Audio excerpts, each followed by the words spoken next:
AC রুমে বসে নরম চেয়ারে হেলান দিয়ে এসি গাড়িতে চড়ে কখনোই জনগণের কষ্ট বোঝা যায় না।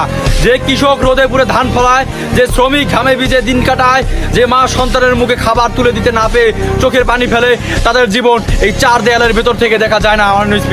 মাননীয় স্পিকার, জনগণের প্রতিনিধি হতে হলে জনগণের মাঝেই যেতে হবে, গ্রামের মাটিতে পা রাখতে হবে, ভাঙা রাস্তায় হাঁটতে হবে, লোডশেডিংয়ের অন্ধকারে থাকতে হবে, তবেই বোঝা যাবে এই দেশের বাস্তবতা। আমি স্পষ্ট করে বলতে চাই, এভাবে দূরে বসে থেকে বিলাসিতার মধ্যে ডুবে থেকে জনগণের দুঃখ কষ্টের কথা বলা শুধু অভিনয় ছাড়া কিছুই না। মাননীয় স্পিকার, এই সংসদ যদি সত্যিকারের জনগণের কণ্ঠস্বর হতে চায়, তাহলে আমাদের নিজেদের জীবনযাপন বদলাতে হবে, আমাদের মাঠে নামতে হবে, মানুষের চোখের ভাষা বুঝতে হবে, তাদের কষ্ট নিজের মধ্যে ধারণ করতে হবে। আজ আমি এই সংসদে দাঁড়িয়ে আহ্বান জানাই, চলুন আমরা বিলাসিতার দেয়াল ভেঙে বেরিয়ে আসি, চলুন আমরা জনগণের কাছে যাই, তাদের পাশে দাঁড়াই, তাদের কথা শুনি। মাননীয় স্পিকার, কারণ মনে রাখতে হবে, জনগণই ক্ষমতার উৎস, আর জনগণ থেকে নিরবিচ্ছিন্ন ক্ষমতা কখনো টিকে থাকে না।